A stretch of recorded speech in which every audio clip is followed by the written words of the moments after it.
परवानगीने निपुण विनायक ते जे प्रश्न उपस्थित झाले आहे याच्याबद्दल थोडासा खुलासा सरकारच्या पातळीवर, राज्य शासनाच्या पातळीवर काय केला जातोय, ज्यांनी ते आपला प्रश्न क्लॅरिफाय होईल. पहिला मुद्दा लक्षात घेण्यासारखा हा आहे की श्वसन संसर्गाची वाढ झाली चीनमध्ये, इथून हे सगळं प्रकरण सुरू झालं आहे. याच्यावरती JMG असते, जॉईंट मॉनिटरिंग ग्रुप केंद्र शासनामध्ये, त्यांनी बैठकीमध्ये ज्याच्यामध्ये सगळे तज्ज्ञ असतात, ICMR, एम्स दिल्ली, त्या सगळ्या तज्ज्ञांनी याचं विश्लेषण करून सांगितलं की ही जी वाढ आहे ही अनैसर्गिक नाही. म्हणजे एव्हरी इयर हिवाळ्यामध्ये ही जी वाढ होतो आपल्याला रेस्पिरेटरी इलनेसेसची ती तशीच आहे. हा पहिला मुद्दा लक्षात घेण्यासारखा आहे. दुसरा, जरी हे केसेस झाले ते कशामुळे झालेले असावे. ह्युमन मेटान्युमो व्हायरसचं नाव तर आता येतोय, पण हे सगळे प्रकरण त्याच्यामुळे आहे असं नाही. इन्फ्लुएन्झाचा व्हायरस आहे, रेस्पिरेटरी सिन्सिशियल व्हायरस नावाचा विषाणू आहे. असे वेगवेगळे विषाणू हिवाळ्यामध्ये आपल्याला अशा प्रकारचे सिम्पटम्स करतात, ते सगळे याला कारणीभूत आहे. आणि हे सगळे जे व्हायरसेस विषाणू आहे हे काही आजचे नाही, पूर्ण जगामध्ये भारतासह अनेकानेक वर्षापासून ते आपल्याकडे आहेत. आता आपण या व्हायरसकडे जाऊया. HMPV हा व्हायरस सगळ्यांनाच ज्ञात आहे. मी परत रिपीट करायला इच्छितो, 2001 पासूनचा तो व्हायरस आहे. 20 वर्षापेक्षा जास्त तो सर्क्युलेशन मध्ये आहे. म्हणजे कुठलाही असं नवीन व्हायरस आला म्हणून भीती असावी असं कुठलाही झालेलं नाही आहे. तिसरी महत्वाची गोष्ट, HMPV मुळे जे आजार होतो तो सौम्य पद्धतीचा होतो, हे त्यांनी क्लिअर केलेलं आहे. म्हणजे याच्यामुळे आपल्याला गंभीर आजार होत नाही. ओनली ते नॅचरलच आहे. जर कोणी इम्युनो कॉम्प्रोमाइज्ड असेल किंवा बाळ असेल, वृद्ध असेल, त्याच्यामध्ये आपण काळजी घेतली पाहिजे. अदरवाईज हा आजार सौम्य असते, त्याच्यामध्ये फक्त सर्दी, खोकला, आता इथे पण जसं आपण काही लोकांना खोकला वगैरे असते, it is natural flu like symptoms जो याच्यामुळे होतात. हा आजार हवेतील संसर्गातून पसरतो. सेम ड्रॉपलेट इन्फेक्शन ज्याला आपण म्हणतो, क्लोज पर्सनल टच, कोणाचा रुमाल हात लावलेला आपण परत हात लावला, अशा पद्धतीने तो पसरतो. 3 ते 6 दिवस याचा इन्क्युबेशन पिरियड असते. म्हणजे मला जर तो इन्फेक्शन झाला तर 3 ते 6 दिवसानंतर मला थोडा खोकला आणि हे सुरू होईल. हिवाळ्यापासून म्हणजे आता नोव्हेंबर महिन्यापासून ते मार्च महिन्यापर्यंत याची जास्त म्हणजे लाईक ऑल सच सीजनल फ्लूज जास्त इन्फेक्शनचा रेट असते. माननीय मंत्री महोदयांनी जसं आपल्याला सांगितलं, regularly virus research and diagnostic laboratories आहेत भारतामध्ये, 12 आहेत. आपल्या महाराष्ट्रामध्ये पुण्यामध्ये NIV त्याच्यातली एक आहे. या सगळ्या लॅबॉरेटरीजमध्ये कुठले श्वसनचे आजार झाले तर नियमित त्याची चेकिंग होते की ते कुठले, दे चेक अगेन्स्ट ऑल व्हायरसेस की हा इन्फ्लुएन्झा होता का, अमुक होता का. तर त्यामध्ये मागील एका वर्षामध्ये 8,000 पैकी 172 केसेसमध्ये तो HMPV सापडला. याचा अर्थ काय आहे की हे आता अलीकडे केसेस वाढले म्हणून नवीन काय आपल्याला सापडतो हे महत्वाचाच नाही. मागील एका वर्षामध्ये ते पण विशेषतः फेब्रुवारी वगैरे महिन्यामध्ये जास्त मागे पण सापडला. असे केसेस रेग्युलरली दिसतात. याच्यावरती फक्त सपोर्टिव्ह आपण जे ट्रीटमेंट कुठल्याही फ्लू मध्ये करतो, हायड्रेशन ठेवायची असते, ताप आला तर तापाची गोळी, अँटीबायोटिक्स वगैरे सेल्फ मेडिकेशन लोकांनी घेऊ नये. काही झाला तर अँटीबायोटिक्स वगैरे घ्यावे आणि कुठलाही स्पेसिफिक अँटीव्हायरल याच्यासाठी नाही आहे. आपण याच्या तयारीसाठी महत्वाचा आपल्या माध्यमातून लोकांपर्यंत जी गोष्ट गेली पाहिजे ती अशी की या घडीला काळजीचे कुठलेही कारण नाही. हे फार महत्वाचं आहे. लोकांपर्यंत पोहोच करणं, लोकांना आश्वस्त करणं फार महत्वाचं आहे. लोकांनी स्वच्छतेचे मूलभूत नियम तर पाळणे कधी पण चांगलं आहे. म्हणजे कोणाला शिका येत असतील तर त्यांनी रुमाल वापरावा किंवा हॉस्पिटल्समध्ये जे असे पेशंटशी डील करतात त्यांनी ज्या काळजी घ्याव्यात ते तर आपण केलंच पाहिजे. आता गव्हर्नमेंट ऑफ इंडिया लेवलवरती जॉईंट मॉनिटरिंग ग्रुपची मीटिंग झालेली आहे. ते प्रेस रिलीजेस काढतायत नियमित. आपल्याला पण त्याची माहिती आहे. राज्य शासनाकडनं पण ही त्याची पहिली प्रेस मीटिंग आहे. त्याच्यानंतर रेग्युलर अपडेट्स प्रेसला याच्या बाबत दिले जातील. 6 तारखेला केंद्र शासनाबरोबर काल एक मीटिंग झाली. राज्यातले सर्व अधिकारी, सर्व रिजनल डेप्युटी डायरेक्टर्स त्या मीटिंगला उपस्थित होते. तर त्या मीटिंग मध्ये याच्यावर चर्चा झालेली आहे.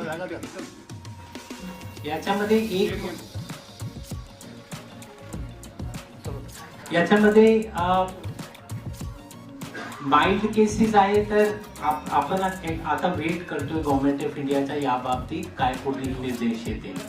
तर ते निर्देश आल्यानंतर याच्यामध्ये काय केला पाहिजे, कुठे सॅम्पल पाठवला पाहिजे, जर तसा आला गंभीर आजारामध्ये ते फक्त करण्याची गरज आहे. एक महत्वाची बाब याच्यात ही आहे की only if there is a severe case तर आपण VDRL ला पाठवायचे. पॉझिटिव्ह निघाल्यानंतर NIV मध्ये त्याची जेनेटिक सिक्वेन्सिंगची पण सोय आहे आणि ती आपण तशी काही अपेक्षा करत नाही आहे, पण फक्त काळजी म्हणून ती सगळी आपली व्यवस्था जागेवरती आहे. यासाठी ते सांगण्यात येते. आज ते मंत्रिमंडळामध्ये पण याच्यावरती सविस्तर चर्चा झालेली आहे आणि पूर्ण आरोग्य विभाग, मेडिकल एज्युकेशन विभाग यासाठी तयारीने आहोत. आमचे सगळे फील्ड ऑफिसर्स पर्यंत ही माहिती झालेली आहे. So regarding your question, if there are any positive mild cases of HMPV, there is nothing to be done as of now.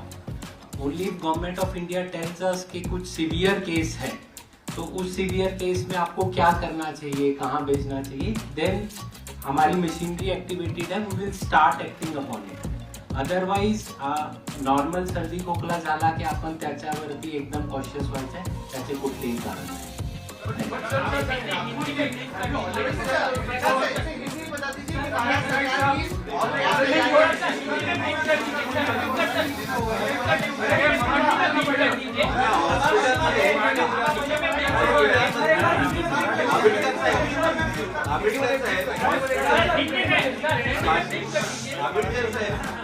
शासकीय यंत्रणा आता तुम्ही आढावा बैठक घेतली, सर्व काय झालं, प्रेझेंटेशन झालं, पण ज्या पद्धतीने समजा लहान मुलं, तुम्ही सांगितलं 0 ते 5 वर्ष किंवा 65च्या अशा लोकांना जर समजा असा त्रास झाला तर ती एकंदरीत हॉस्पिटलमध्ये जशी कोरोना काळात जी व्यवस्था केली गेली होती तशा पद्धतीने काही व्यवस्थेचे निर्देश देणार आहे का सर?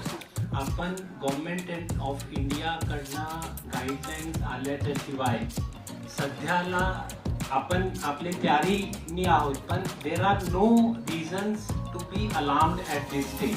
कोरोना आणि याच्यामध्ये फरक आहे. कोरोनाचा व्हायरस कसा आहे, ते म्युटेट व्हायचा. हा जो व्हायरस आहे एका तज्ञ स्रोतातून कळला की मागील 24 वर्षात हा व्हायरस कधी पण म्युटेट झालेला नाही. याच्यामुळे फक्त सौम्य आजार होतो. त्यामुळे आपण त्याला कोरोनाच्या पार्श्वभूमीवरती असं घ्यायचं काही कारण या घडीला नाही आहे. आम्ही केंद्र शासनाच्या जे एक्सपर्ट्सचे निर्देश आहेत त्याची वाट बघतोय, त्यांच्या संपर्कात आहोत. ते जसे गाईडलाईन्स देतील त्याप्रमाणे आपण पुढील कारवाई करणार आहोत. मात्र अलर्ट वरती आपण पूर्ण यंत्रणा ठेवलेला आहे.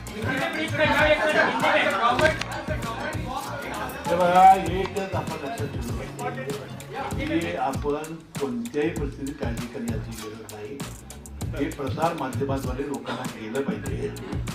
आणि आता आपण लक्षात असेल की आता 5 पेशंटपैकी आता नागपूरचा एक तुम्ही म्हणता येतो एक पेशंट बरा होऊन गेला. म्हणजे आता याच्यामध्ये भीती बाळगण्याची गरज नाही. आम्ही सगळ्या हॉस्पिटलला औषधं आणि योग्य खबरदारी घेण्याच्या सूचना दिलेल्या आहेत आणि मला वाटते तुम्ही सुद्धा सर्वांनी आम्हाला सहकार्य करावं. महाराष्ट्र आता यासाठी थांबणार नाही.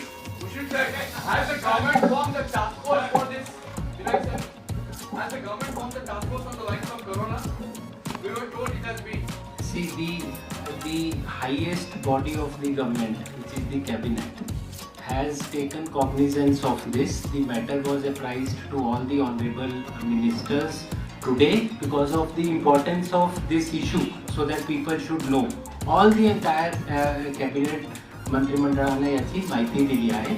At the department level, as honorable ministers have told, we are all ready. We have taken meetings. We are also in touch with the international organizations like UNICEF, etc. So we are all on board.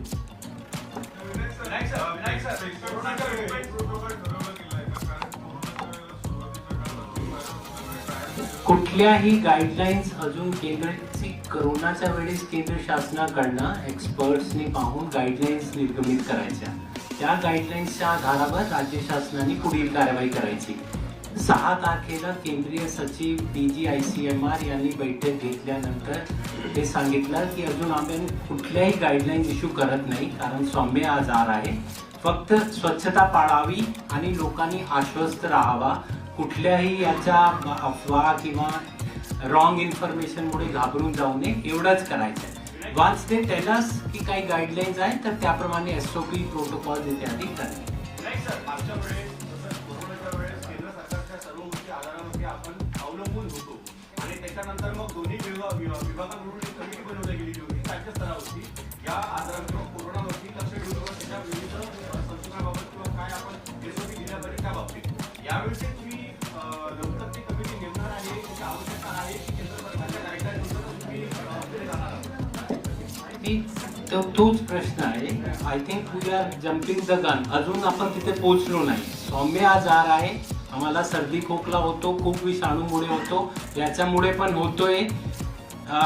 चीनमध्ये झाला म्हणून थोडासा काळजी, त्यामुळे हे सगळं उद्भवलं आहे. पण ती वाढ ही नैसर्गिक नसल्याचे कळल्यामुळे या स्टेजला आपण जॉईंट कमिटीज करू की हे करू याचा प्रश्न सध्याला येत नाही. पण सर, कोरोनाच्या वेळेस पण असाच प्रश्न झालेला होता जेव्हा फेब्रुवारी महिन्यामध्ये या संदर्भात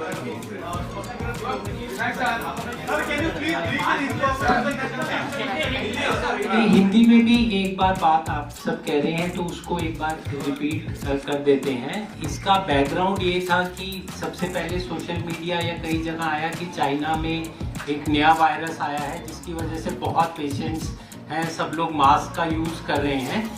उस पार्श्वभूमि पे government of India, government of Maharashtra दोनों ने भी दखल लिया.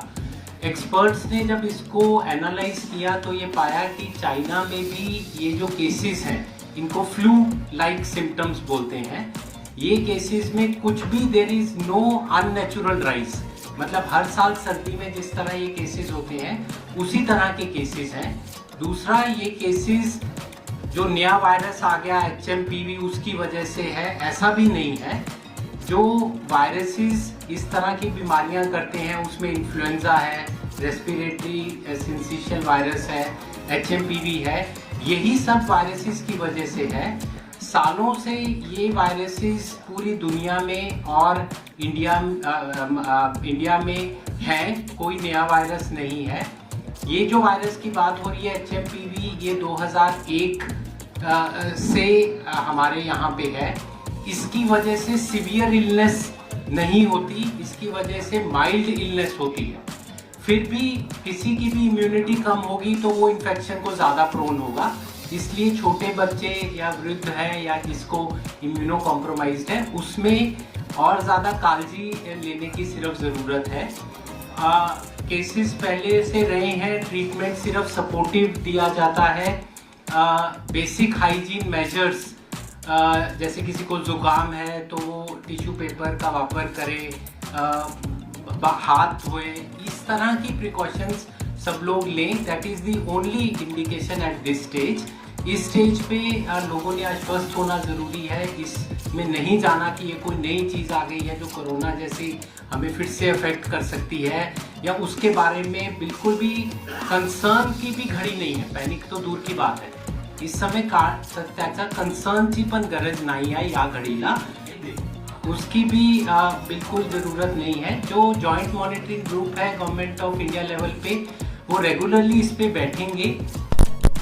उसके बारे में कुछ इंस्ट्रक्शन स्टेट गवर्नमेंट को आती हैं, तो उस हिसाब से जो भी इसके बियॉन्ड कार्रवाई करनी चाहिए वो हम लोगों द्वारा की जाएगी. अभी के लिए field officers up two reasons directors सभी को ये सूचना दे दी गई. सर, महाराष्ट्र में इस वक्त कितने लैब्स हैं जहाँ पर इसकी टेस्टिंग हो रही है? क्या केवल पुणे में ही टेस्टिंग हो रही है या बाकी के अन्य सरकारी लैब्स में? उसमें देखिए जो प्रोटोकॉल निकाला जाता है ना कि किस तरह के पेशेंट का तपासनी की जाए, देयर आर इंडिकेटर्स, तो वो गाइडलाइंस अभी नहीं आई हैं. लैब्स के बारे में जो आपने पूछा है वो NIV पुणे जो है वो lab, in fact I think that is the only lab जिसमें इस वायरस का जेनेटिक सीक्वेंसिंग और उसको आइसोलेट करने की भी क्षमता है। तो ये रादर हमारे पास एक टर्शरी लेवल की फैसिलिटी है। 12 लैब्स ICMR ने बोला है जो पूरे इंडिया में है। वो लोग ये अभी कोशिश कुछ कर रहे हैं कि हर स्टेट में कम से कम एक ऐसी लैब हो। वहाँ पे टेस्ट करने का फ़ायदा सिर्फ इतना है कि अगर कोई सीवियर केसेस इस तरह के सर्दी जुकाम के होते हैं और वो हमें गाइडलाइन देते हैं कि इस केस में आप सैंपल भेजिए, तो उन लैब में पहले भेजा जाएगा, वो जो भी सूचना देंगे उसके अनुसार। फिर उस लैब में अगर पॉजिटिव निकला, नेगेटिव निकला तो कुछ नहीं करना है। अगर पॉजिटिव निकला तो वो सैंपल्स फिर उन लैब से भी NIV पुणे में भेजे जाएंगे। NIV पुणे के पास क्योंकि ये फैसिलिटी है कि वो उसका, जैसे मैंने बताया, जेनेटिक सीक्वेंसिंग और आइसोलेशन भी करके ओनली एज ए प्रिकॉशनरी मोड फिर से ये चेक करते रहना चाहते हैं कि दिस इज द सेम वायरस। जैसा मैंने बताया, इस वायरस में म्यूटेशंस नोन नहीं है। सर, अभी तक महाराष्ट्र में कितने केसेस हैं, नहीं है, कितना कितने केसेस हैं और क्या पूरा डिटेल्स?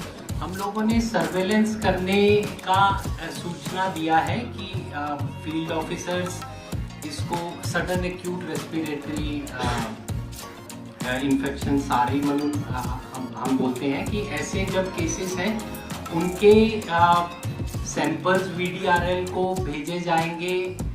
कैसे भेजे जाएंगे हम लोग उसके बारे में केंद्र शासन की सूचनाओं की वेट कर रहे हैं। वो लोग आज कल उन्होंने बताया कि हमें इंफॉर्मेशन देंगे कहाँ लैब्स हैं, कैसे भेजें। No, what I told you was in the last 1 year, as Honorable Minister said, close to 8,052 samples which are routinely tested in all these laboratories. Out of those 8,052, this is since February 2024. Since that time 172 were positive. So 8-9% of these respiratory illnesses can be HPMV. So that is why we are stressing that it is not that something suddenly new has come and how many cases are there we should be alarmed about. It's a normal virus which can give you upper respiratory tract infection. Sir, आप कह रहे हैं कि ये normal virus है, तो इतनी सारी तैयारियां, इतनी सारी अलर्टनेस क्यों हो रही है? It is always good to be prepared. About the Nagpur case, just asked the 2 patients have already been, since they are stable. But have you sent those samples basically to Pune, lab, and what are the reports? Those नहीं, वो labs में मैं 3-4 बार जैसे अभी निवेदन KIA, government of India हमें कौन C labs हैं, किस तरह के पेशेंट्स का भेजा जाना चाहिए, वो पूरी हमें डायरेक्शंस देने वाली हैं। और ये उपयुक्त होगा कि उसके बाद ही we can not flood the system unnecessarily also. किसी को माइल्ड इन्फेक्शन है और हम उसका सैंपल भेजना चाहिए, नहीं भेजना चाहिए, किस तरह के पेशेंट का भेजना चाहिए, कहाँ भेजना चाहिए, ये बातों की क्लैरिटी और यूनिफॉर्मिटी होना बहुत ज़रूरी रहता है किसी भी इन्फेक्शन डिसीज। ओव्हरऑल एक तुम्ही सिरियस नाही आहे, तो तुम्ही सगळ्यांनी काळजी करण्याची गरज नाही, लोकांना आश्वस्त करावं। या पॅनिकमुळे आज मार्केट पडलंय. नाही म्हणूनच म्हणते ते मार्केट पडू नये, महाराष्ट्र आता थांबणार नाही, ते थांबू द्यायचं नाही, हे आपण सगळ्यांनी मिळून करूया। एवढं सगळ्यांनी करा, आम्हाला सहकार्य करा। आता सगळ्या प्रश्नाची उत्तरं सचिवांनी आम्ही दिलेली आहे, तेवढं काम आपण सगळ्यांनी करा।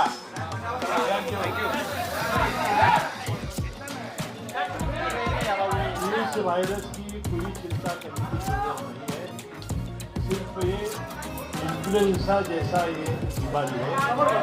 इसके लिए सिर्फ 5 से 10 साल के बच्चों को, 65 साल के जो ज्येष्ठ नागरिक हैं कि जिसे कोमॉर्बिडिटी है, उनको थोड़ा सा ध्यान रखने की जरूरत है।